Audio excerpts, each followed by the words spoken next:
Le Real Madrid termine leader de son groupe avec un Valverde monstrueux et une victoire 5 buts à 1 face à un Celtic sans armes.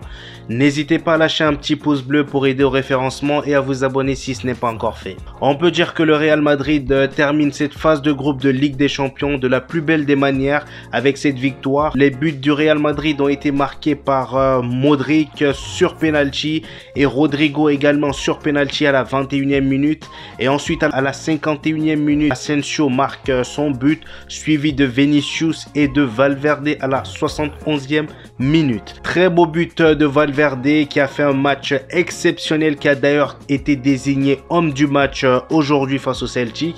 Donc voilà, quand je vous dis que pour moi Valverde fait partie de mon top 3 des meilleurs joueurs de cette saison, voilà, je mens pas, et aujourd'hui il a encore confirmé à son retour de blessure. Cette saison il a 8 buts, 4 passes décisives et 7 de ces 8 buts ont été marqués en dehors de la surface, c'est juste monstrueux. Donc là nous avons la composition du Real Madrid avec le trio d'attaque Vinicius, Rodrigo et Asensio.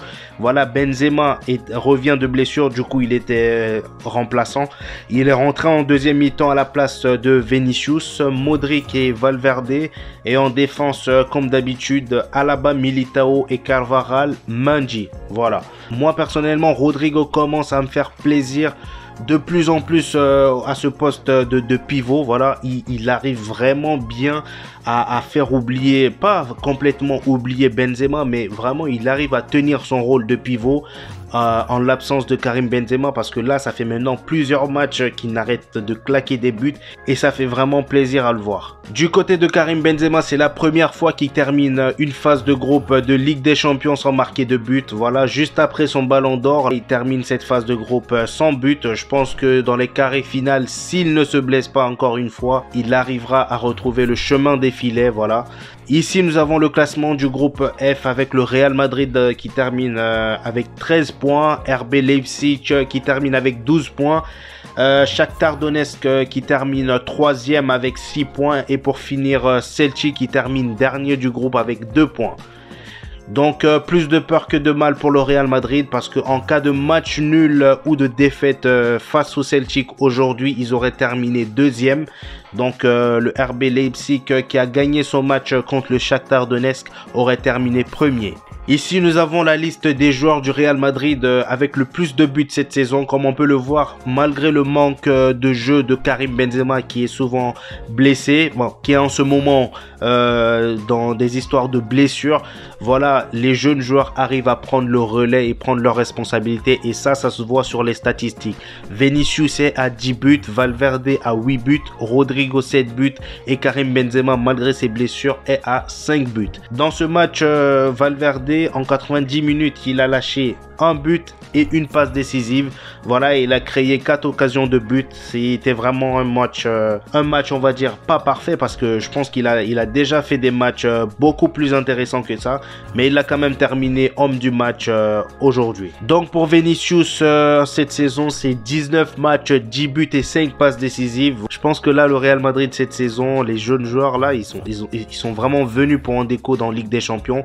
D'ailleurs on a une interview de fin de match où on demande à Valverde pourquoi il porte le numéro 15. Il répond tout simplement parce que cette année ils sont partis pour la 15e Ligue des Champions. Donc une réponse assez drôle, enfin parce qu'on sait très bien qu'ils en sont capables cette année. Voilà. Donc à voir, je pense que c'est vraiment possible cette année qu'ils reprennent cette 15e. À voir, parce que faut pas non plus sous-estimer les autres clubs, hein, parce qu'il y a quand même de grands noms. Manchester City cette année, ils sont vraiment voilà, faut les éviter. Voilà. Rodrigo quant à lui vient d'égaliser Ronaldo Nazario, le Brésilien, au compteur de buts en Ligue des Champions. Donc il est à 13 buts, voilà, félicitations à lui. Carlo Ancelotti vient de battre un record, c'est-à-dire le record du nombre de victoires en Ligue des Champions. Donc il vient de battre le record de Sir Alex Ferguson de Manchester United. Dans l'autre match du groupe F, Leipzig gagne 4 buts à 0 face à Shakhtar Donetsk. Du coup, ils sont qualifiés en 8e de finale et Shakhtar Donetsk, quant à eux, continue en Ligue Europa. Ici, nous avons Christopher Nkunku qui avait promis à son fils, qui est fan de ballon gonflable, de lui faire un clin d'œil à son prochain but. C'est chose faite. Donc là, on peut le voir sur l'image. il avait son ballon gonflable sur le côté, donc il a marqué et il l'a gonflé. Ici, nous avons la liste des qualifiés pour les huitièmes de finale. Donc, on se retrouve au tirage au sort pour les huitièmes. Donc, n'hésitez pas à vous abonner et à lâcher un petit pouce bleu. Dites-moi dans les commentaires qui, selon vous, sera le prochain adversaire du Real Madrid dans cette Ligue des Champions. N'hésitez pas à me dire ça dans les commentaires et on se retrouve au prochain épisode. Peace.